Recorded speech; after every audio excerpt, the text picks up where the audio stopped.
За эрхэм үзэгч сонсогч та бүгдийнхээ энэ өдрийн халуун амар амгалан айлтгах мэндчлээ. За өнөөдөр бол баасан гарыг тахиож байна. Ингээд эрхэм үзэгчд сонсогчд та бүхэндээ зориулан хүргэдэг номын хавчуургад нэвтрүүлэг маань та бүхэнд хүрэхэд бэлэн болсон байна. За ингээд өнөөдөр номын хавчуургад нэвтрүүлгийн зочин бизнесийн удирдлагын докторант Өвөл Дөвгийн Бадарчин отгоо судлаач багш маань бас намын хавчуурган нэвтрүүлэг дээр та бүхэндээ нүүдэлчин монголчуудын эртний хотууд сэдвээр сонирхолтой баримтуудыг бас хүргэж байгаа. Монголчууд бид бүгдийн өв соёл, за эртний хотуудын түүх, за мөн хэрхэн хаана яаж байршдаг талаар түүхийн мэдээллүүдийг бас хүргэж байгаа. Ингээд өнөөдөр эфиртээ хөтлөгч галсан. За найруулагч Илбэг Заяа. За зочин бизнесийн удирдлагын докторант Бадарчин отгоо өгсөн бүрэлдэхүүнтэйгээр эрхэм үзэгч та бүхэндээ нэвтрүүлгээ хүргэхэд бэлэн болсон байна. Танд энэ өдрийн мэндийг хүргье багшаа. За баярлалаа. За бид хоёр болохоор өмнөх дугаарт болохоор хар балгасны тухай мэдээллийг хүргэсэн байгаа тийм ээ. Тийм. Тэгэхээр товчхон бас агуулгыг дахин нэг сэргээе гэж бодож байна л да. Тухайн сэдвүүдээр, өмнөх сэдвүүдээр юу яригдсан талаар мэдээллийг бас товчхон дүгнэж хүргье. Тийм.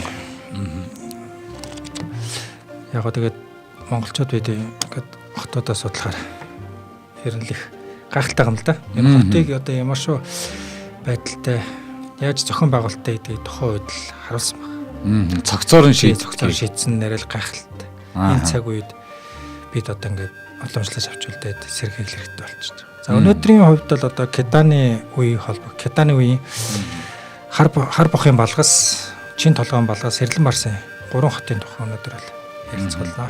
За тэгэхээр хэддүгээр зууны үед дурсгалд хамрагддаг үлээ энэ талаар мэдээллийг өгье тийм ээ. Тийм. Булган аймгийн Хотог өндөр сумын нутагт орших энэхүү газрыг улсын хамгаалтанд байх түүх соёлын дурсгалд газрын жагсаалтад орсон байдаг. Төргийн хаант улс мөхсний дараа Монгол нутагт төр хугацаанд өгчрөгжин мандаж байсан улс болох Уйгур улстай холбоотой. Уйгур улс нь Монгол нутагт баггүй бөгөөд тэр дундаа хот тосгон холбогдсон хэд хэдэн дурсгалыг байгуулсан байна. Тэр дундаа бие болгоны балгас буюу бай балиг хот юм. Бай балиг хот нь болохоор зэрэг хар балгас Булган аймгийн Хотог өндөр сумын нутагт намнан уулын ойролцоо орших бие болгоны балгас хамаардаг Уйгур улсын нийслэл байсан. Бай балиг хот буюу бие болог нь сумын төвөөс баруун тийш 14 км байдаг бөгөөд нутгийнхны бие болог гэж нэрлэдэг. Булган аймгийн сайхан сумын нутагт орших Маюнчур хаан зориулан босгосон гэрэлт хөшөөний 44-р мөрөнд Сэлэнгийн иргэд бай балиг хотыг байгуулахыг согд табагач нарт даалгалаа бие хэмээн тэмдэгсэн байдаг учраас уг хотыг Уйгурын хаан Маюнчур байгуулсан болтой хэмээн судлаачид үздэг. Булган аймгийн Хотог өндөр сумын нутагт сумын төвөөс баруун зүгт 11 км-ийн зайд Сэлэн мөрний хойд иргэд орших бие болог буюу бай балиг хот тойрон 1980-ад оны үед Оросын археологч Юис Ходяков энэ хотыг бол 2 удаа судалж үзээд архитектурын барилга байгууламж болон бэхлэлтийн системийг судалсан. Нутаг дэвсгэрийн зургийг хийгээд төвөр олборлолтын цуглуулгыг хийж үүнээс хойш археологч Д Баяр нэгтлэн судалгааны өгүүлэл нийтэлсэн байна.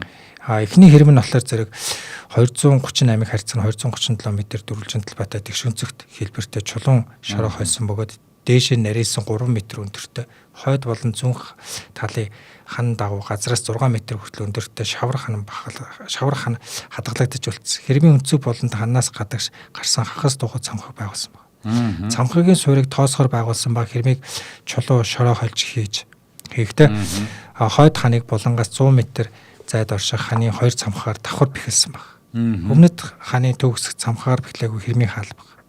Хаалганы баруун хойд талын хэрмийн орой дээр модон баг нь бэхлэх зорилттой 3 боржин суур хөхөнгийн дээврийн шавар баарууд баг. Хэрмийн төвд хаалганы эсрэг талд чулуун шороо довжоо бий. Довжоон дээр дээд болон хойд хэсэгт нь 33-ыг харьцан 33 м хэмжээтэй өндөрлөг талбайт. Үүн дээр тэгшүнцэгт хэлбэрийн 3 барилгын суурь баг. Мөнх хэрмэн дотор 2 барилгын дөрвөлжин суурь, 1 хөшөөний суурь байж болох голын харийг хэрээр хийсэн овуулсан баг. 3 хэрэмл баг. Дараагийн хэрэмн дээр өгүүлсэнс чанга урагш 750 м зайд орших дөрвөлжин хэлбэртэй 142-ыг харьцан 149 м талбайтай дотроо барилгын орс хориг гэмээр мэдэгдэх зүйлшгүй шорон хэрэм баг. 3 дахь хэрэм нь 2 дахь хэрэмнээс баруун тийш 1050 м-ийн зайд мөн дөрвөлжин хэлбэртэй хэрмийн хойд хан 329 м, өмнөд хан 320 м, баруун 314 м, зүүн хан нь 332 м квадрат Тан улсын үед холбогдох хөрөн паланта варын хилтерхий Кетаны үед холбогдох дармал хээ бүхий савны хилтерхий зэрэг олцсон байна. За тэгэхээр бид нар ямар ч үсэн энэ одоо газар дээр бол тодорхой хэмжээний одоо юу гаргасан байна тийм ээ. Ерөнхийдөө хамгаалалт гэдэг ч юм уу тусгай хамгаалалт авсан байна гэж ойлгож байна зөв үү гэж. Ааха. Тэгэхээр Булган аймгийн хотог өндөрсөн бол өөрөө байгалийн одоо өнөө цагийн бол үнэхээр бас их сайхан үзэгслэн төгөлдөр юм байгальтай сайхан газар нутгал да. Тэгэд одоо энэ байгаа байгууламжийн одоо тойрыг ингээд ботхоор асар их одоо замбраагүй их юу байт юм байна. Одоо том одоо суурин байжээ гэдэг нь эндээс бол харагдчихээн тийм ээ. Мөн бас энэ би болог болон байлыг хотын орчмоос чулуус шилж хийсэн 4 арслан олцсон баг. Үүний 2-ыг нь Монголын үндэсний музей уугрын түүхийн тасагт нөгөө 2-ыг нь би болог буюу байлыг хотын тойр дээр шинээр сэргээ барьсан баг. Сүмийн үүдэн тавьсан. Энэ арслангуудын байдал нь амаа ангааж сүүлээс хүн хойд хөл дээр цомцоо суусан төргийн тахлын онгон арслангуудтай маш ижил төстэй баг. Тэгэхээр магадгүй энэ тахлын онгон байсан байж магадгүй. Гэдэг ийм дүгнэлт бас байна тий. Энэ хотыг бол одоо байлдааны бэхлэлтийн систем хан болон цамхын төлөв дээр Туваагийн нутагт байдаг уугрын Бажи алаг шагуунаар зэрэг хотуудтай төстэй баг. Судлаачид бий болог буюу байлыг хотод согд хятад худалдаачаас сууж байсан гэж үздэг бөгөөд согд ламнаар ирж бурхны болон манийхан шашныг номлож байсан бас уугар хэлээр ном орчуулж байсан. Уугар улсын соёлын төв хот байж болно гэсэн дүгнэлтэнд бол хүрсэн. Эндээс үзэхэд байлыг хотон тухайн үедээ Төв Азийн соёлын нэгэн хөгжил цэцгэлтийн голомт байсан. Он цагийн хувьд бол одоо бий болог байлыг хотыг бол 840 оны үеэс хүчрхэгдсэн Енисийн ирсэн Киргиз аймгийн нүүдэлчин довтлон сүм барилгыг эвдэж ном судын төмөрдөн отсон гэж тогтоосон байна. Тэгэхээр одоо 840 оны үе. Тий 807 оны үед хамрагдчих. Ер нь манай энэ хотууд ингээд судлаад үзэхээр тантал гадны товтлохоноос олж сүйтсэн байна. Тэгэл одоо яг энэ цаг үед балах суд нь бол үлдчихсэн. Тэгээ мөн бас Булган аймгийн Дашинчлын сумын нутагт нутгийнхны нэрлэж зайснаар Чин толгой гэдэг эртний хотын тойр байна. За. Энэ хотын тойр нь болтой зэрэг гэрэл төшөөний суур 2 том чулуун мэлхий байсан бөгөөд олдсон зарим дээврийн ваар нь китан бичгтээ байсан. 1890 оны үед монголоор жуулчилж явсан Оросын жуулчин Познев Чин толгойн балгасыг үзээд түүний хэмжээ болон хэлбэр хийцийн талаар товч мэдээллийг хэвлүүлсэн байна. Энэ хотын тойр нь Улаанбаатар хотоос зүүн тийш 200 км-ийн зайд орших ба 1240-ийг 60 харьцах 680 м квадрат хэмжээтэй бараг зөв тэгш өнцөгт хэлбэртэй байна. Хойноосоо урагш өмнө зүгт сунаж тогтсон тал бүрээс нар тусаж байхаар бодож барьсан зохиомжтой. Нарны тэр тусгалыг бол ашигласан биш үү тий. Яг ингээд альч талаас нь нар тусгаар. Хэрмийг шороогоор тагтаршуулан барьсан байна. Хэрмийн хойд талын шороон 76 м, өмнөд нь 6, баруун зүүн талын шороон 70 тус бүр 10 харуулын цамхаг байсан байна.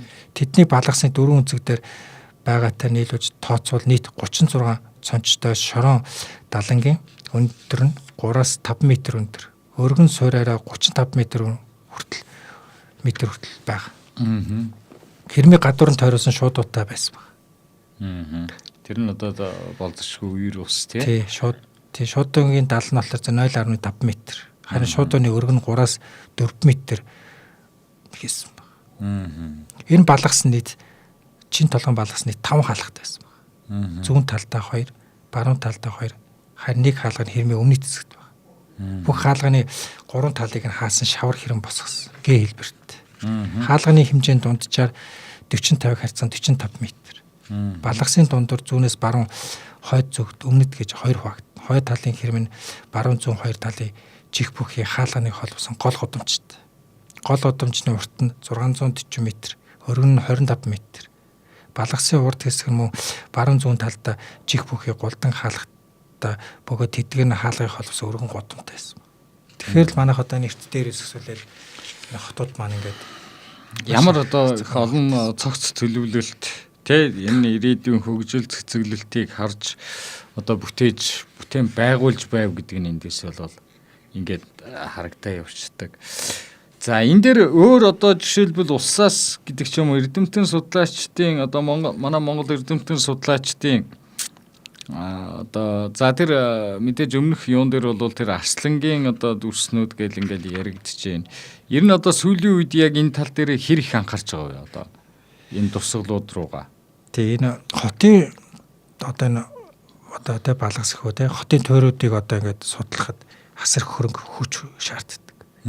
Тэр утгаараа манад бол одоо нэг санхүүжилт их тутмаг байдаг учраас тэр болгон ийшээ нэг хүмүүс ороод идэг. Зөвхөн гадны тусламжтайгаар эрдэмтэн судлаачдын нөгөө хийсэн судалгааны дүгнэлтэн дээр л ерөнхийдөө за иймэрхүү байгууламж байна. Очиж үзээд бас судалгаа шинжилгээгээ явуулаад бас үргэлжлүүлж харж байгаа юм байна л дээ. Энэ тэгэхээр зөвхөн нэг хотын одоо туйрыг гэдэг ч юм аргагүй л дээ. Ингээд судлаад үзэхэд болвол замбраагүй их цаг хугацаа орно. Зөвхөн нэг одоо эрдэмтэн судлаачийн бас хийдэг ажил чинь бас биш байх л да. Олон одоо экспертүүд тийм ээ энэ их сурвалжууд бас оролцох зайлшгүй шаардлагатай болно гэх мэтэр ингээл үргэлжлээл явах нь л дээ. Уг дурсгал нь болохоор 9-11-р зууныг бол хамаарч. Одоо Хитааны үед л холбогдуулж үзэж байгаа. Хитааны үеийн дурсгал гэж ингэж харах юм байна л да. Тэгэхээр энэ Булган аймаг бол ерөнхийдөө л эртний хотууд бол нэг доор л байж гайхалтай аймаг юм да.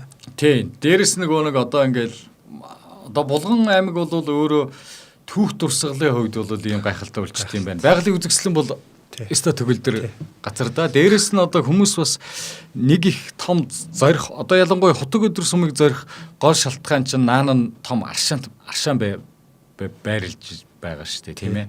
Аршаантаа. За тэгээд хотог өндөр сум бол өөрөө их гоё цэлгэр уудам амуудтай байдаг.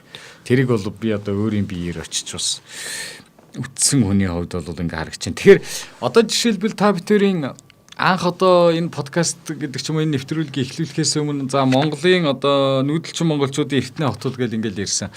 Одоо энэний чинь яг үндсэн тайм зураг гэдэг ч юм уу бүдүүв зураг нь бол одоо ерөнхийдөө бол судалгааны дүнд бол гарцсан байгаа шүү дээ тийм ээ. Тэгээ ерөнхийдөө ингээл за ийм байгууламжууд байж гэдэг одоо ерөнхий нэг ийм зураг гэх юм уу те. Ийм зүйлүүд нь бол одоо гарцсан байдаг. Тий.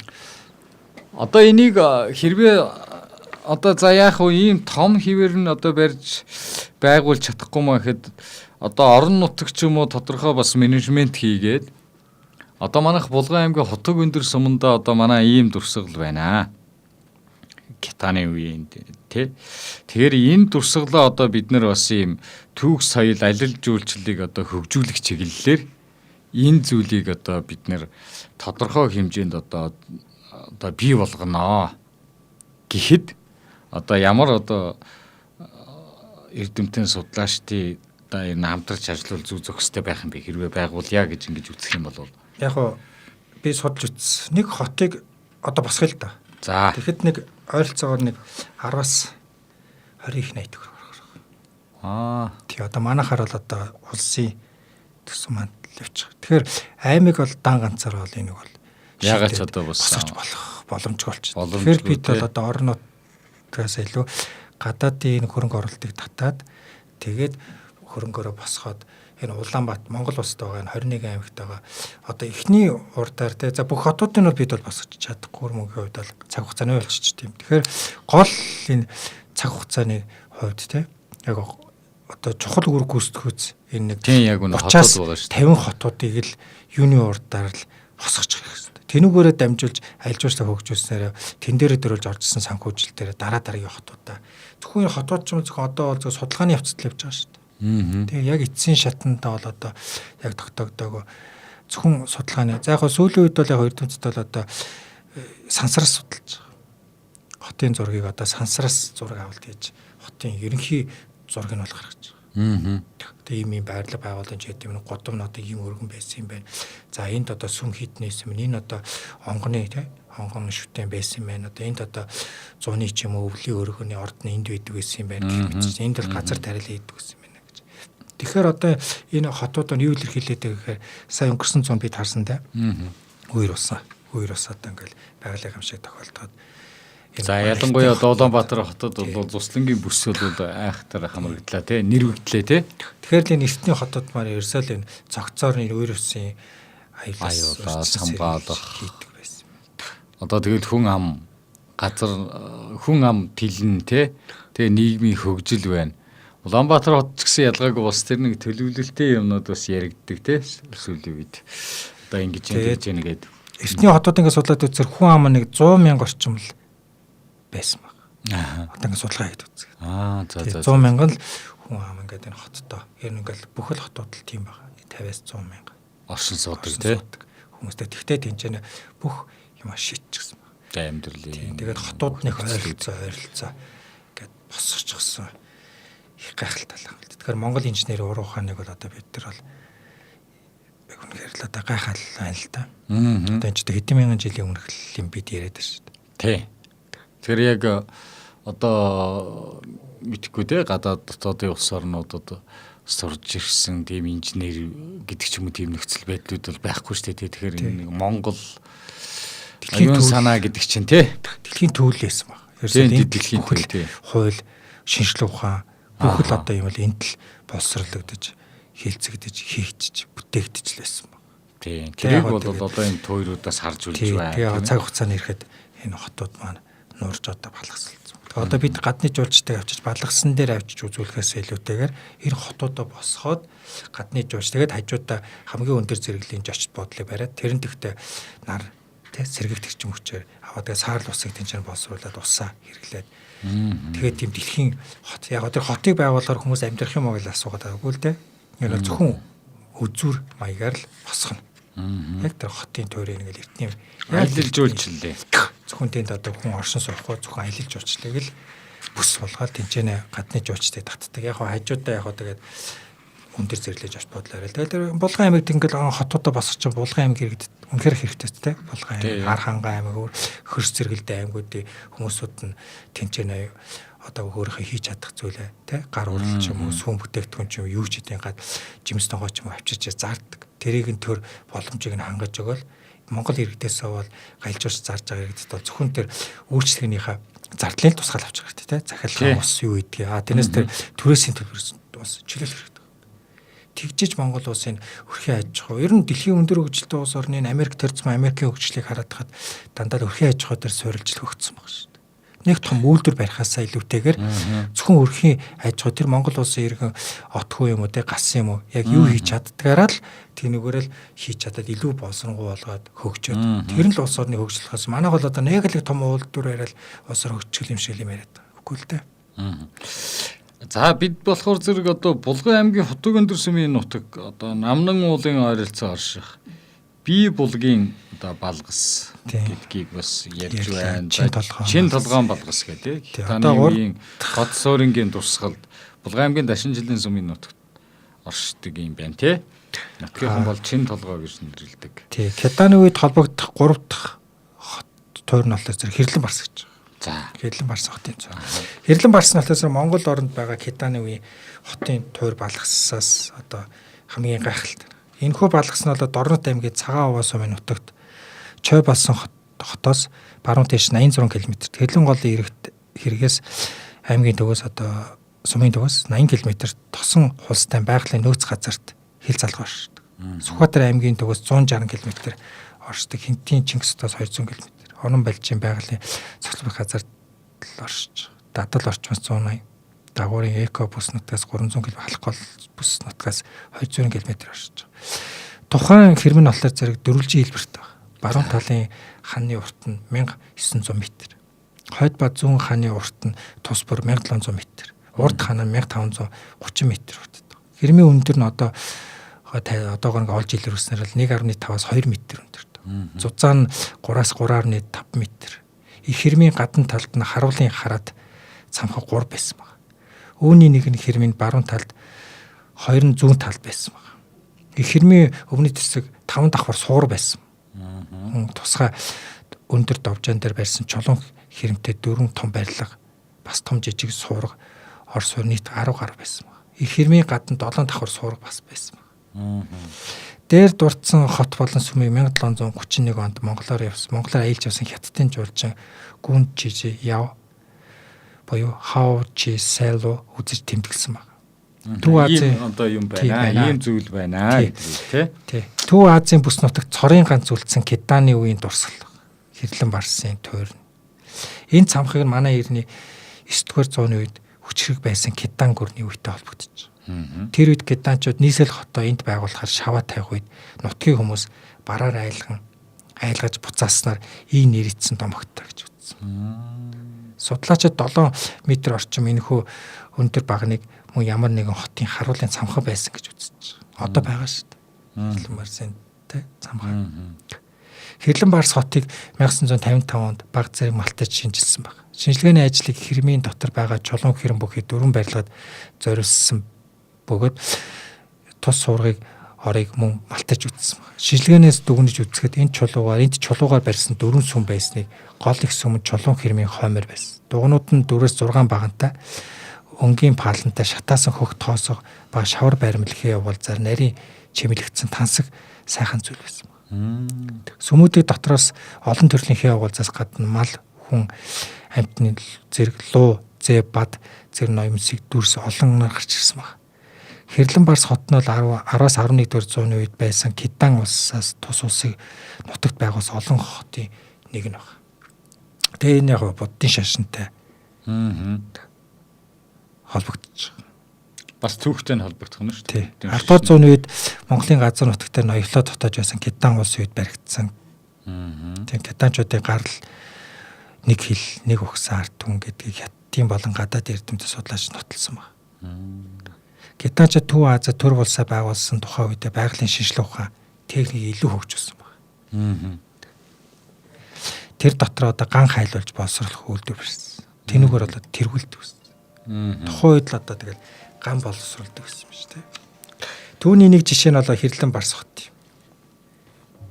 За ийм бодлоо. Гайхалтай. Одоо манай монголчууд эртээр өсгсөлөл одоо төмөр ган боловсруулж ирсэн. Тэнүүгээр л одоо дэлхий одоо гайхалтай. Тэрүүгээр л дэлхийг байлдан авсан. Ер нь улс орны хөгжлийг гарцж ирсэл төмөр үйлдвэрлэдэг. Ган одоо манайч гэсэн одоо ган үйлдвэрлэж байна те. Одоо дарханд явж байна. Дарханд хийх гэж байна уу? Дарханд үйлдвэрлэж чинь те. Тий одоо тий. За эндээс улбалаад одоо нэг бох дарах арга гээл тухай үе те. Гэх мэт одоо салхины хүч ашиглаж ингэдэг гээл гэх мэтэр. Тэгээ одоо энэ хамгийн гол нь энэ одоо дурсгалуудын сая баримтуудыг ярьж байхад за нэг одоо зүйлийг ингээд шинжилээд үзье л гэл ингэхэд бол их одоо дээд төвшний гоёмсаг хийц хэлбэртэй одоо ийм одоо бүтээлүүд бас эндээс олдох нь илбгээл гэл ингээл яригдж байгаа юм тийм ээ.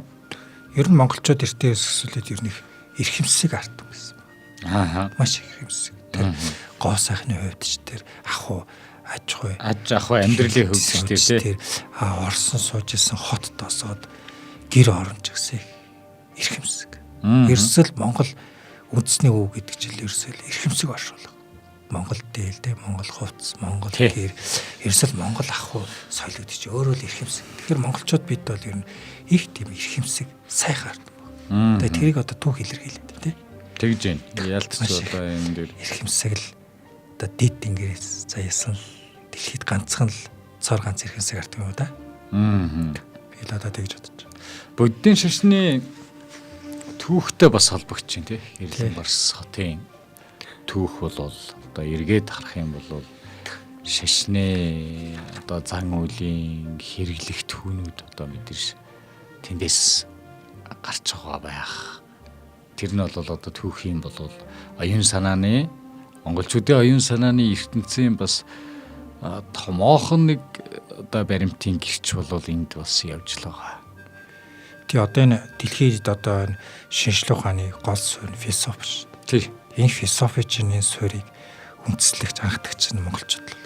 одоо ингээд эргээд харахаар тий байгалийн болон техник шинжилгээ ухаан бол Монгол улс үүссэн бий болоосон цаг үеэс гэтэл асар дэд түвшинд төлөрсөн. Тэгэхээр одоо шинжилгээ ухааны энэ оюун эргэл болсон философи гэдэг юм чинь Монголоос л гаралтай. Тэр нь бол давхай амьдралтай холбогдож байгаа тий.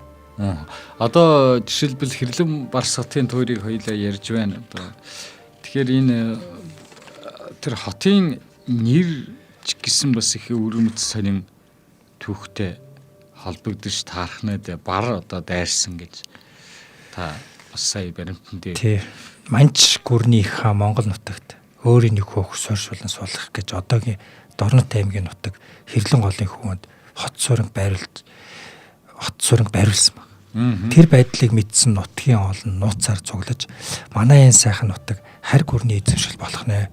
Одоо яах вэ гэж хилцсэний эцэст нэгэн ухаант хүн нарийн арга хэрэглэе гэж хошууны ноёдод дуулгасан баг. Ингээд хиймэл бар хийж хуурамчаар хөршүүлж их дуу чимээ гаргах болсон. Манч хаан заларч ирэх үеэр Хэрлэн голын бургасанд нөгөө хуурамч бараа дуургаж олон адуу хурааж бургас мод хугалж олон амтан явж ноцолдож байгаа дуу чим ихээр гаргасан.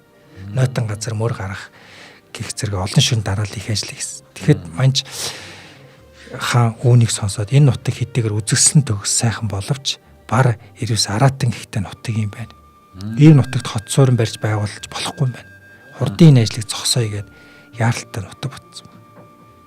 Энд баригдаж байсан хашаа хэрэм цам хөвгдөн дотор хэж цухтаан зайсан. Тул уг төрөө нутгийн олон хошигнож бас хүндэтгэн Хэрлэн Барс гэж нэрсэн баг. Он жилийн уртад нэр нь баг зэрэг өөрчлөгдөж Хэрлэн Барс гэж нэрлэгдэж болоод нутгийн хойчулна одоо Барс хөөрнөдөг. Одоо бид нар кинонд гардаг шүү дээ. Барс бар ингээл дуу чимээ гараад одоо хятадд тийм одоо ёс үлддэг тий. Тэр нь одоо магадгүй Монголоос авсан байх. Тийм байна. Одоо ингээд жишээлбэл нэг монголчуудын одоо уран зохиолын тий. Тэгэл нэг энэ түүх томогтой холбоотой нэг том уялдаа холбоо бол одоо энэ дээр гарч ирж штэ. Тэгээ бид нэр одоо жишээлбэл орчин үед бол брэнд бук гэдэг юмыг одоо үүсгэн байгуулаад түүнийхээ түүхийг яаж бүтээх вэ гэж ингэж амар толгой гашлагдаг тий. Тэгвэл одоо энэ Хэрлэн Барс хотын түүх бол одоо их өвөрмөц бас их сонин ийм одоо түүхийн бас нэг хэсэг энэ дээр бол бас харагдчихл байна л да. Тийм. Тэгээд 1955-аас 53-аас 55 онд археологч Хэ Перлэ энэ хөх хотыг судалсан баг. Судлахдаа энэ хот дотор энэ хэрмийн хот дотор дөрвөн барилга баг зэрмийн хэрмийн орчин тойрныг жижиг барилгын суур мөн шохоо шатааж байсан зуухны ор зэргийг малтан шинжилж олон тооны жижиг том бурхтыг синти дээврийн хөх тоосгон ваар том жижиг хэмжээний угалцтай уулзгад тоосго шавар баримл ур хит сайтай бурхны үлдэгдэл бурхны баримл чимэглэл бас мал адгуусны дүрс цад сэлбэрт мод яс төмөрлөг зүйлийг их олноор илрүүлсэн байна. Тэгээ Хэ Перлэгийн археологч судалгааны үр дүнд Хэрлэн Барс хотын малтлагаар илэрсэн олдрууд нь Хятад улсад буддын шашин их дэлгэрч байсныг хүн гэрчилж байгаа. Хятадны үед л монголчууд ер нь буддын шашинг шүтдэг байсан байна. За энэ одоо том нотлохоог бол одоо бас энэ хотын туйр бол гэрчлэх тий одоо өмнө нь бас дурдгдсан ийм 7 давхар 2 суврагтай байжээ гэдэг тий. Тэгээ одоо энэ Перлэгийн судалгаагаар бол илүү их одоо тодорхой болсон байна шүү дээ тий. Одоо яг энэ үед бол буддын шашны ном сургаал за философи тий энэ үзэл хандлага бол одоо их одоо шингэжээ нэг Хятадны үеийн бас хажуугаар нь бурхан шашныхаа хажуугараас цэрэг дайны зорилттой бас цэргийн хуаран бас байсан баг. Бий болгосон тий. Тийм бас байсан баг. Хятад бас нөгөө эзэлсэн баруун хойд зүгийн аймаг угсаатны эсрүүцлийг дарангуйлж Хэрлэн гол төлөв нүүдэлчдээс дайчлан бүрэлдээс олон цэрэг ангийг тэнд суулгаж байршуулдаг байсан баг. Тэгэхээр л ер нь буддын шашинжинд байсан юм байна. Бас цэрэг Армийн томоохон бас хүч хуаран энд энд байсан байна. гэдэг нь одоо энэ олдураас л харагдчих. Тэгэхээр одоо монголчуудын хувьд ямар их чухал бүс байсан нь одоо энэ дэс бас харагдчихвалж байна л да тий. Цэргийн том хуаран энд байгуулж байсан байна. Тэнд одоо мэдээж тухайн үедээ бол бодлогын төвшөнд ашиггүй газар бол тийм том хуаран байгуулах тий. Тэгэл тэр бэлтгэл сургуулиалт гэх мэт юм хийх шаардлагагүй л байсан баг. Тэгэхээр энэ үед бол бас их томоохон бүс байжээ гэж. Тэгэхээр л энэ хот бас нэг юм илэрхийлж байгаа. Манайх энэ эрт дээр хэсэгсүүл тоосох штах.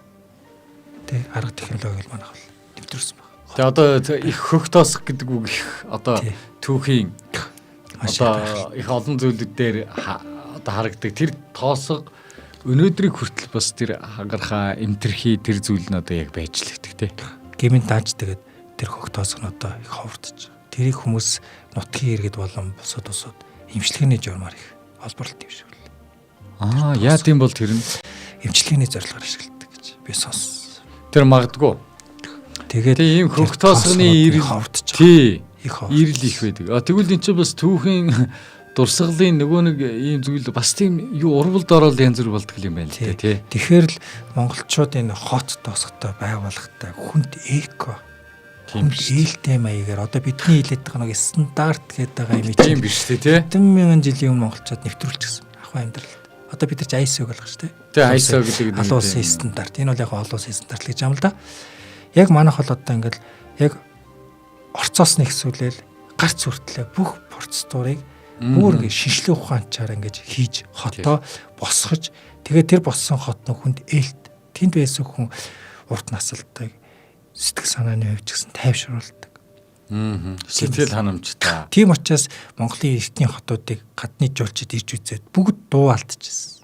Ямар гайхалтай үлрийн гэмээр хот юм бэ гэдээ бүр тэр нь бүр ингээд одоо энэ цаг үед ингээд бид нар бол зүгээр хий хос яриаггүй шүү дээ. Яг энэ нотлох баримттай нотлогоон дээр суйрлагдаж явсан. Яг тэр сурвалжууд нь одоо энэ цаг үед үлдэж ирсэн. Даач тэр нь одоо бидэрт энэ цаг үед балаас олоод байгаа л харамсалтай тий. Одоо яг тэрийг одоо эртний маягаар босгочвол ямар гайхалтай вэ? Тэр бол одоо бид нар баг дэлхийд гарах их томоохон одоо гарц энд байж л байдаг тий. Одоо жишээлбэл одоо Солонгос улс гэтэл одоо их олон одоо канон дээр нь тэн хааны зохиомол дүр тэгэл түүхээ нэг их эвтэйхэн те байдлаар бүтээчих гээл их л үзэж штэ те. Гэтэл биднэрт одоо ийм билээхэн дурсгалын зүйлүүд нь ч байна. Билээхэн түүхэн ч байна. Одоо билээхэн бүх зүйлүүд нь байна штэ. Одоо бодоход нэрээ сони те. Тэр одоо хан хэрмийг барьж исэн тэр тоосх нь эргээд бодоход өнөөдөр энэ эмчилгээний зориултаар хэрэглэгдэх ямар нэг ийм бүтээгдэхүүн болж хөрж байна гэдэг бол стол ялтчгүй эко гэхээс өөр ямар ч одоо арга алгагүй шүү дээ. Ер нь дэлхийн хүн төрөлхтний одоо миний бодлоор шүү. Ганц би ч ер нь олон эрдэмтэд хэлдэг. Ер нь хүн төрөлхтний энэ дэлхийг аврах гонц нөхцөл нь монголчуудын түүх үлд байж болмагдгүй. Тэн дотор арга нь нууцсан ч юм уу. Тэр хүн төрлөخت үүсэн цагаас эхлээл монголчууд дандаа мандан мадарч яваг. Тэр дотч урууданд ороцсон ч үе би бусдын дарлалж олсон үе би тэр бүх юм чинь түүхийн их сурвалж нь бидэнд одоо сурамж болж байгаа. Би түүхээ судалснараа ирээдүйд болох гай гамшиг элдв осол аваар авилыг бид тойрч гарна. Энэ түүхээ судалснараа яг одоо бидний өвцөг маань энэ түүхий чинь биднэрт үлдээсэн тэр үлдээсэн магадгүй тэр түүхэн биднийг ирээдүйд аюулаас хамгаалах зорилготой тийм магадгүй сургамж өгөх зорилготой үлдсэн байна. Тэгэхээр бид одоо түүхээ бид чааш илүү сайн судалж илүү бодит болгож энэ хот тойрнуудаа босгомоор л. Тэг магадгүй хот туусанд босгох явцдаа бидний хийж чадахгүй археологийн хүрээдчдэр шинжлэх ухаан нотолж чадаагүй зүйл тэнд дотор зөндөл гэсэн. Тэг. Бид тэднийг таньж мэдснээр магадгүй дэлхийн хүн төрлөختний энэ шинжлэх ухааны олтыг илүү хурцсах юм лээж бидгийг. Яг тэрний яг хөрсөн доор ингээд одоо булгацчихал. Тэрийг л одоо би дахин сэргээж авснараа магадгүй илүү хөгжлийнхаа илүү төвшөнд очих болоо л гэж би дотор байна. Ирээдүйг харах гарцсан энд байна л гэж зүйл ярьж байгаа шүү дээ, тийм. Цэн дүнэлт нь бол энэ л байна. Тэгэл одоо таны хэлдэг тэр хөх тоос гэл. Маш их олон их даваа чардаг. тогтоос. Данч одоо нэг хөх тосгоныг хоордоод. Ер нь яг нутгийн иргэд бол бас бодмоор л юм байна тийм ээ. Эндээ бас гамтаал баймаар л юм байна л да. Одоо ингээд эн чин түүхийн маш их том дурсгал үнцэн баримт энд одоо яваад идэг. Гэтэл бид нар бол бас энийг нь одоо бас яг бусдын адил ингээд устгах юм аюулд хүрчүүл бас их аюултай юм байна да гэдэг ийм нөхцөл байдал бас харагдчихлаа тийм ээ. Тэгээд одоо тэр энэ үед хотууд нь ингээд хажуугаар хотныг хөгжлөх явцад хүн ингээд насурна.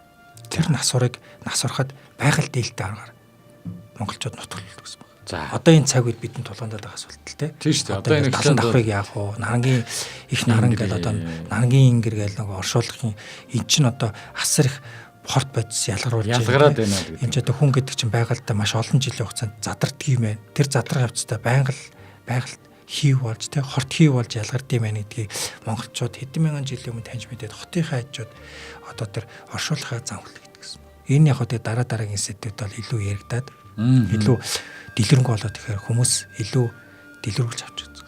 Миний бичсэн нэг оршуулгын зан үйл дээр гарч байгаа тусдаа бүлэг ном дээр тий монголчууд тэгэл оршуул биш хотуудаа ингээ босгохдоо давхар тэр асуудлуудыг шийддэг гэсэн. Хүмүүсээ зөв өгдөө тэр өгдөөцөө яаж оршуулдаг гэсэн.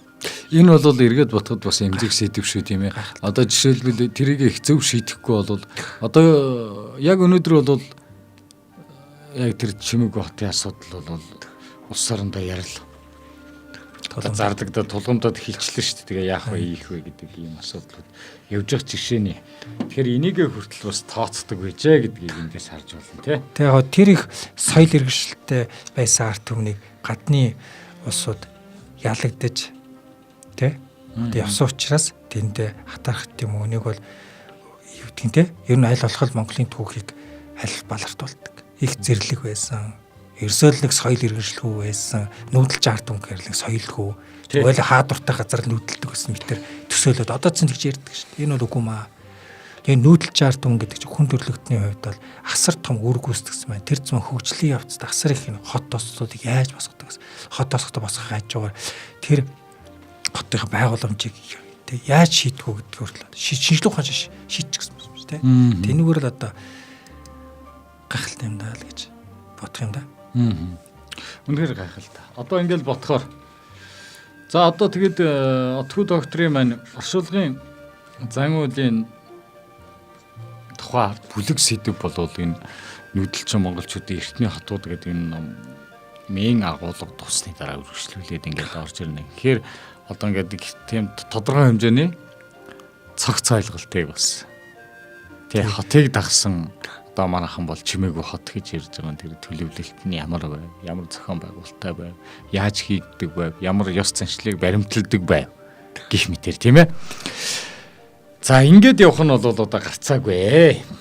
Тэгээ яг энэ нүүдэлчин монголчууд энэ түүхэндээ дөрвөн том одоо цогц одоо имийг л би хүл авч байгаа юм л да. Тэр нь юу гэхээр эртний хотууд нүүдэлчин монголчуудын оршуулгын зан үйл, уул, нүүдэлчин монголчуудын гэрийн түүхийн тавчаа гэдэг энэ дөрвөөрөө би ингээд Монголын түүхийг холбож байгаа. Холбол анх нэвтрүүлэг хэлэхдээ жижигтэй. Тэгэхээр энэ дөрвөн цогцсон ингээд яриад ирэнгүүт үзэгч болон сонсогчдоо маань ерхий нэг ойлголттой бол. Монголчууд гэдэг чинь хүн төрлөختөнд ийм гайхалтай зүйл хийцсэн юм байна, бүтээцсэн юм байна. Энэ цаг үед авч үлдсэн юм байна. Одоо энэ авч үлдсэн энэ бид одоо хайлаж, хамгаалж, илүү чааш нь босгож илүү авч явахснараа магадгүй бид энэ эртний хотуудаа босгоснараа эртээр үеийн тэр өвг дээдсийнхаа сүнсийг амарлуулж байна шүү дээ. Тэ? Тэр сайхан хотоо босгосноор Монгол улс дахин мандан бадарч болно. Тэр үндсээрээ л би энэ эртний хотуудаа ингээл бичээл бит хоёрын нэвтрүүлэгч гэсэн энэ тал эцсийн зорилго бол энэ тал агуулгадчих гэж л авч үзчих. Тэгэхээр монголчуудын байгалийн шинжилгээ ухаан, техник шинжилгээ ухаан бол монголчууд эртээ өсгсөлөл дэлхийн одоо тий хөгжлийн түвшинд өччихсэн байна гэдэг нь одоо харуулдаг юм да. Хотын хувьд бол нөгөө зохион байгуулалтын хувьд бол үнэхээр одоо энэ төлөвлөлтийг одоо таны энэ судалгааны ажлуудаас ингээд харахаар нэрээ одоо ямар гайхалтай, ямар их одоо тооцоо судалгааны үндэслэл дээр энийг ингэж гаргаж ирж ирсэн юм бэ гэдэг нь бол Тэгээд монголчуудын магадгүй төмөр боловсруулах, ган боловсруулахын дэлхийн босод улс орнууд аваад тэрийг ашиглуулад одоо энэ өндөр хөгжилтэй улс орнуудын түвшинд хүрсэн шүү дээ. Бидний хийсэн бүтээсэн зүйлийг л тэд ажиглаж мэдж аваад тэгээ цааш нь илүү дэлгэрүүлээл явчихсан л байхгүй. Монголын энэ ихч анхдагч гэсэн тэр нь хөрсөнд ороод одоо ингээл нуугдаал хадгалагдаад байж байгаа. Ер нь ингэж ярьдаг л да тийм ээ. Эрдэмтэн судлаачдын бас бүтээлүүд төр ч үсэн өчигдөргүй өнөөдөр за маргаашгүй өнөөдөр гэж одоо байдгүмаа гэж. Тэр маргаашгүй ирээдүйч гэж одоо бас байхгүй. Өчигдөргүй ирээдүйч гэж бас байхгүй. За бүх зүйлийг одоо улбаг үгүйсгэх юм уу? За үл одоо оошоосон тохиолдолд одоо ирээдүй бол чам руу их буугаар одоо галалт юм а гэж тийм ээ. Тэгэхээр улс орны одоо ингээл нэг хөгжлийн чиг хандлагыг ингээл хараалахад нэг юм зүйл анзаарэгддэг байхгүй юу? Ямар зүйл анзаарэгч чинь гэхээр ер нь одоо эргээд нэг амьдралын төвхүүдийг их судалсан байдаг. Улс орнуудын хөгжил дэвшил, за мандан бадралт, за тэр байтугай бүр үгээгүй Ройтлийг хүртэл одоо судалж ямар асуудал дээр яаж исэн байна. За одоо жишээлбэл Австрали зэрэг орнууд ч гэсэн хөтөөж авах уу, газар тариалан, малаж авах уу тэг хэсэг одоо эрчимчсэн гэдэг байдлаараа ч гэсэн өнөөдөр үргэлжилж байгаа шүү дээ. Тэр одоо байдлууд ч гэсэн бас өөрөөсөө бас энэ түүхийн улбааг илүү их сайн судалт нэгтэлсний үндсэн дээр өнөөдөр маргааш бүтээх тэр амжилтыг ч юм уу те өчигдөр одоо олж харсан байх жишээ, өчигдрөөс олж харсан байх жишээ нь юм. Мундаг судалгааны ажлууд нь ингээд явах юм аа. Гэтэл өнөөдөр бид нар бараг их түүхээ мартгандсан өнөөдөр маргааш гэдэг хоёрхан л өдөртөө амьдарч шүү дээ. Өнөөдөр бид нэр бараг ботход өчигдөр хин тамаатай гэж бас ингэж боддог. Тэгэхээр өчигдөр гэдэг бол өөрөө ямар нэгэн байдлаар өнөөдрийг бүтээдэг, маргаашт бол маш том үнэтэй хөв нэмэр оруулдаг ийм зүйл байдгаа гэдгийг одоо энэ их түүхээсээ бас эргээд харахаар энэ эдгээр зүйлүүд бол одоо энд бол нотолж ингэж явж байгаамаа. Нөгөө талаас хүний хөгжлийн хувьд ч гэсэн монголчууд ч нэг тийм сод авьяас бэлэгтэй хүмүүс гээд байгаа шүү дээ. Сод нь ч одоо юу ах вэ? Энд чинь генерээ өвлөгдөд ирсэн тий. Эртнээсээ нааш ингээд өвлөгдөд ирсэн бас ийм содон сонин одоо үндэстнүүдийн нэг гэдэг нь эндээсээ болов их анзаарагдаж бас харагдахаар ийм байдаг шүү дээ. Альва зүйлийг сурахтаа их хурдан бүтээхэд бас тодорхой хэмжээний потенциалууд гардаг гэх мэт. Энэ бол яг бидний хувьд бол тодорхой хэмжээний итгэл үнэмшил юм тий. Түүнээс биш одоо өнөөдөр бид нэр бол бүрэн хэмжээнд одоо өөрсдөө дайчилж гэдэг ч юм уу бодлого чиглэлээр биенээ дэмжих гэдэг ч юм уу энэ түүхээ эргэж ухаж харж ингэж явж чадахгүй болохоор нэг омгшил байх нь одоо бас хэр зүйтэй юм болоо тий. Тэгэхээр эргэж харсан, эргэж судалсан, эргэж ботсон, тэгээ эвлэж нэгцэн үедээ бол одоо манай түүх ямар гайхалтай юм, маргаашиг бүтээх ирээдүй маань ямар одоо үнцэнтэй юм бэ гэдгийг одоо их түүхээсээ бид нэр харж болохоор байна гэдэг ийм зүйлийг л одоо ингээд эртний хотуудыг одоо отгоо судлаачийнхаа одоо ингээд ярьж байгаа баримтуудыг харахаар л ийм бодолд өөр ирэхгүй л одоо ингэж орж ийн л да сонсогчд ч гэсэн үзэгчд ч гэсэн магадгүй бас ийм зүйлийг бас алгасахгүй одоо бас сонсоод хөтөлбөрийг анхааралтай сонсоод бас ийм бас гоё тийм сэрхүүг өөртөө бас бүтээгээсэ гэж ингэж л харж байна. Тийм эртний хотуудыг ингээд судлаад үзэхээр манай монголчууд шашныг бол их чөлөөтэй байлгасан байна. Одоо дэлхийд дээр одоо 3 том шашин байна шүү дээ. Исламын, христийн, буддын. Тэгээ энэ 3 шашныг гурван ингээд хүлээн зөвшөөрдөг. Хүлээн тэр сүм дуганы чөлөөтэй барьдаг гэсэн. Тэр утгаараа ер нь монголчууд ингээд түүхэн судлаад үзэхээр дэлхийн 3 шашны ер нь их илүү боловсронгуй болгочихсон хөгжлийнх нь хурцгдсан ард түмэн монголчууд байхгүй. Судлаад үзэхээр. Одоо исламын шашин гэлдэгч. Тоглон дөмөрхөн одоо дэлхийн хамгийн том исламын сүмийг барьчихсан жишээтэй. За тэгэл одоо бодитын шашин гэлдэг чи одоо манай монголчууд тийш одоо тайм биш илүү хөгжүүлчихсэн илүү одоо бүр шинжлэх ухааны талд нь илүү болгочихсон л. Христ ч гэсэн бас л ялгаагүй манайх бол одоо ингээл их сурвалжууд нь одоо ингээл олдоол. Тэгэхээр л монголчууд ер нь дэлхийн хүн төрөлхтний дүүгэнд даан ганц соёл иргэншлэхээс илүү шашин шүтлгийн хүртэл манайх бүр шинжлэх ухаан бүр оргилынхаа дээд хэмжээнд хүрчихсэн л. Тэгэхээр л монголчууд энэ хүн төрөлхтний дүүгэнд хамгийн их хувь нэмэр оруулсан үндэстэн бол одоо монголчуудыг л тооцоос өөр харахгүй болчихдог. Яг энэний тэгэл яг түүхийн янз янзын явцад янз янзаар тайлбарлаж тий янз янзаар л одоо буруутгахч л ярьж байгаа. Тэр бүгд бол одоо тэгэл өөрөө энэ судлагдхууны бас нэг хэсэг байна гэдэг бол тий ямар хувь үнцэнтэй вэ? Тэгээд мэдээж альва зүйл бол 100% тэгэл нэг их сайхан байгаад гэдэг зүйл бас биш шүү дээ тийм шүү дээ. Түүх гэдэг бол дандаа алдаагүй, цэвэр цэмцгэр, өндөггүй, өөгүй бүх зүйлийг илэрхийлэх бас нэг талбар бол одоо биш юм. Тийм болохоор энэ бол бас эргээл харахад бол олон зүйлүүд бас эндээс ажиглагдчих харагдаж судлагдах хүнийхээ хувьд бас бодох ийм зүйлүүд бас байсан байхаа гэж. Тэгээд энэ харагдаж байна тий. хотуудыг ингээд судлаад үзэхээр манайхаа хээ уулз хэрэгэлдэг байсан байна. Хотуудынхаа хаалган дээрч тэр хотуудынхаа хан дээрч тэр хээ уулзыг хэрэгэлдэг гэсэн. Хээ уулз нь бол одоо ямар ч төгөр одоо математик геометртэй холбогдож байгаа шүү. Тэгэхээр манай монголчууд ч нэг эртээс өсөлөл математик шинжлэх ухаанд бол одоо маш их гайхалтай астроном энтер гэж ярьдаг. Гайхалтай хоньмын оролцол. Одоо тэгээд бичиг үсэг хүртэл одоо манайх нээчихсэн арт хүн шүү дээ. Одоо энийг бол одоо хөдөлгөөний бодлоор баримтаар тогтооцсон шүү дээ. Одоо энэ яг дэлгэрэнгүй цаашдаа ингээл уул гэдэг ном дээр илүү дэлгэрүүлж авч үзэх бол. Тэг бичиг дурсгалын илүү орохоор тийм ээ. Илүү дэлгэрэнгүй авч үзэх. Тэгээ тэр зүйл нь одоо хоттой шингэжүүлсэн байна. Маш их гайхалтай тэр хий явуулцаагаар өнгөний хувьд хүртэл манайхан бүр гайхалтай өнгөний шийдлийг хийдэгсэн байна шүү дээ. Бүр ингээд дэлхийг бүр алмаар болох. Одоо энэ цаг үед амьдарч байгаа бид нар хүртэл тэр эртний хотуудын өнгийг ингээл харахаар үгүй ямар гайхал тэр өнгөний шийдэл тэр өнгөний цогцол одоо тэр нар шингэхэд ямар өнгөтэй байх. Нар бантахад ямар өнгөтэй байх.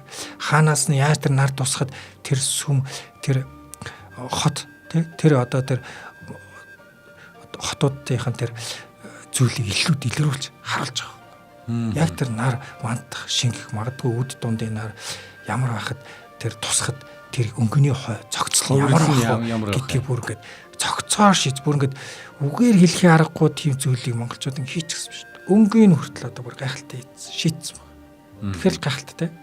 Одоо манайхан бас нэг ийм зүйл ярьдэн шүү дээ. Одоо яг таны ярьсан дээр зүгээр оюун санааны хувьд гэл ингээл ярихад. За бид нар бол яг буддийн шашин гэдэг ч юм уу энэ зүйлийг бол харин шашин гэж ингээл яриад ингэж явдаг шүү дээ. Тэгэл ингээл харахаар монголчуудын уламжлал ахуй соёлтой бүр ингээд бүр яаж андуушуулах гэж бүр хэцүү. Одоо яг л одоо тэр монгол болгоцсон тий. Одоо тэр одоо өглөө тэр мөрөө гаргаж байгаа нь ямар байна? Хүний насны онцлог тохирсон тэр одоо засал номууд нь ямар байна? Тэр тавхан хошуу малдаа зариулж тэр аргадаж зомж байгаа. За тэр байгаль их дэлхийтэйгээ нийцүүлж өвсүүлж байгаа. За ингээд яг энэ монгол зан үйлтэй нь бүр ерөөсөө аль нь одоо алганы ар юм, аль нь одоо алганы өөр юм гэмээр ингэж бүр ингэж одоо монгол ухаанаар л тэрийг одоо тэгнэ. Тэг хэцүү шттэ тийм үстэй одоо ямар нэгэн юмыг одоо тэг нөхцөлдүүлэх одоо эвцэлдүүлэх энэ боломж бол одоо бүр одоо дорны гүн ухаан гэж одоо ярьж тэрийг одоо судалж тооцож ирсэн ийм түүхийг л одоо бид нэр ийм өөр юм болгож харуулсан байдаг. За дээр нь одоо буддын шашин ч өөрөө нөгөө их тав ухаантай гэж дотроо.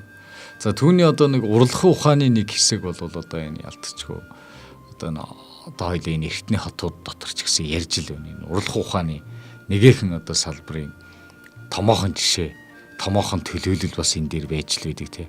Монгол хий угалз гэдэг бол тэр тэргүй одоо буддын шашны тэр тэгийн аргаар зурагдж одоо бүтээгдэж ирсэн ийм зүйл юм байна гэдэг нь бол одоо энэ уламжлалт одоо зургийн арга дээр хүртэл энийг одоо шинжлэх ухааны төвчин тайлбарлаж ингэж явдаг шүү дээ. Тэгээд ер нь бурхныг бол бүтээхтэй биерийн одоо торгон зүрээр бүтээдэг ийм зүйл юм байна. Тэгэхээр ер нь бол одоо энэ бурхны гэдэг ч юм уу энэ тгийн аргаар бүтээгдсэн зүйл бол хизээч одоо алдаа мадаг ийм зүйл байдгүй. Дээрээс нь одоо энэ уламжлалтын зургийн аргад бол Монгол зургийн арга гэж ярьж байгаа юм л да тий. Энд бол одоо яг бэлэн одоо бэлдсэн одоо юг будаг бол хэрэгэлдэг. Дандаа байгалийн элементүүд авч түүнийг үүсгэж өөрийнхөө одоо хийх гэж байгаа бүтээлийг одоо шинээр одоо тэр өнгийг бол бэлддэгээрээ Монгол зургийн арга гэдэг бол одоо бусад одоо уран бүтээлийн энэ аргуудаас бол одоо өөрийн гэсэн хэв шинжийн онолтой философтой ийм нөхцөлтэй ийм л бүтээлүүд байдаг. Одоо ингээл эртний хотуудыг хараад үзэхээр одоо тэр одоо хөх тоосох гэж те ингээл энэ тоосгоныхны ийм зүйлүүд ингээл анзаарагдаад гэх мэтэр ингээл үргэлжилдэг юм байна л да. Юм ингээд сашгүй холбоотой тийм ээ. Тий. Одоо ингээл энэ эртний хотууд ингээд судлаад үзэхээр манайх ном хэвлдэг байсан баг. Аха.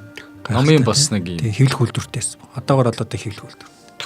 Барлж л одоо явдаг байсан баг тий. Тий, хэвлээл тэгэл тавьдаг байсан. Тэгээд одоо энэ цаг үед л даач хэвлсэн бүтээлүүднийх цөөхөн байдаг баг. Үлдсэн байлаа. Цаг он цагийн хугацаатай яг одоо аргагүй дээ түүхий бүтээл юм чинь тий. Тэгээд тэрний яг тэгэл их бага хэмжээгээр л одоо энэ цаг үед л үлдсэн баг. Тэгэхээр монголчууд хот суурин байгуулахаасаа илүү бас оюуны бас их соёлтой ард түмэн байсан байна. Тэр дундаа ном их уншдаг. Бичгийн соёл, түүх соёлтой зүйлэл хийсэн баг. Одоо жишээлбэл багшаа би танаас нэг зүйлийг асууя л да зүгээр сонирхож. Бидний амьдрал өнөөдөр биш үү яг тийм нэг хоосон гэдэг шин чанар руу амар их ойртоод байгаа юм шиг надад санагддаг байхгүй. Бид хэднийг ийм гар утас үрдэг болсон. Гар утас нь энэ дотроо ийм жижиг олон функцтэй бүх юмыг ийм смарт болгоод авцсан. Одоо биднээс амьдралын янз бүрийн ийм түүх төрсгөлийн юм үлдэнэ гэвэл одоо хэцүү виртуал ертөнцид амьдрсараа гал дуусчихар болчиход шүү дээ одоо. Тийм. Тэгэхээр л бид одоо тэр хоосон зүйлийг л бий болгохын тулд бодит зүйлийг л бий болгохын тулд одоо эртний хотуудаа босцгоё тий.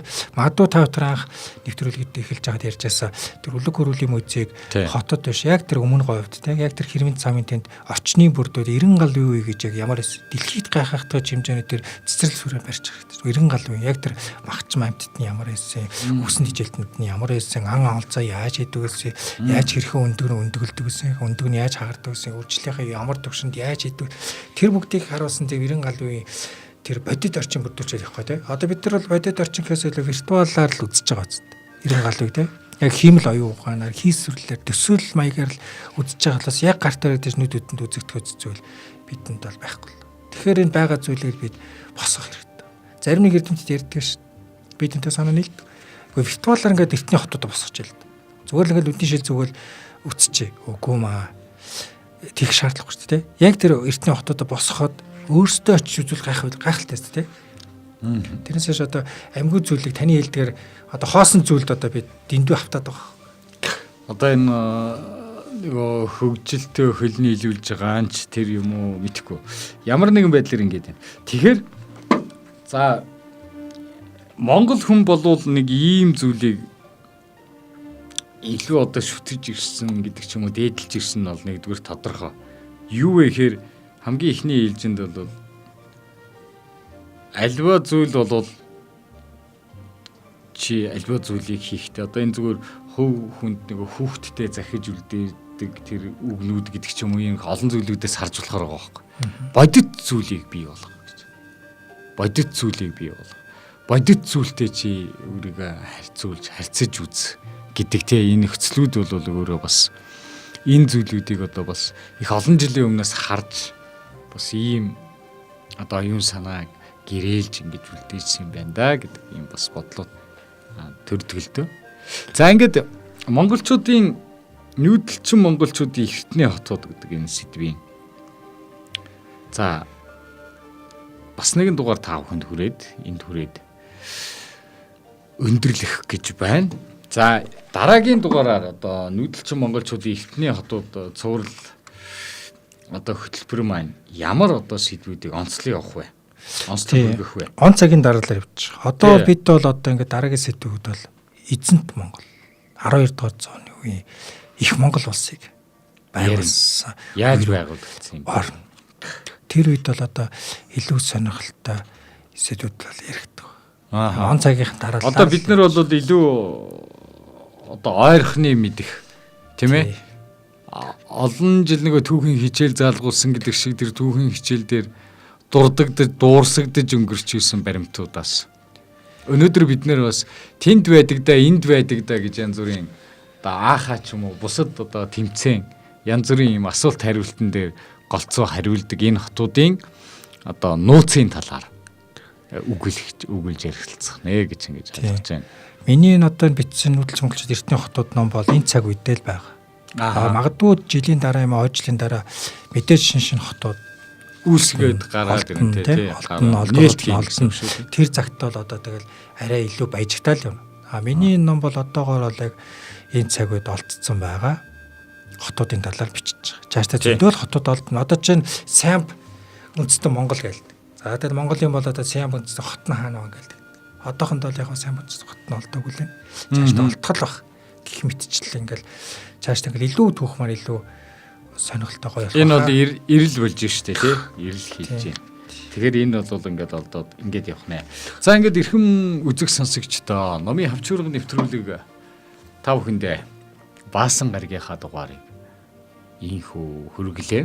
За студиуд бизнес удирдлагын докторант Уйл Довгийн Бадарчин Отхүү оролцож нүүдэлчин монголчуудын эртний хотууд бүтээлийнхаа за он цагийн дараалал хотуудын тухай одоо танилцуулгуудыг та бүхэнд хүргэж за энэ нь одоо их түүхтэйгээ яаж холбогдож байгаа юм. Хийцэл нь одоо яаж холбогдож байгаа юм. Байршлын хувьд одоо ямар нөхцөл байдал байгаа юм.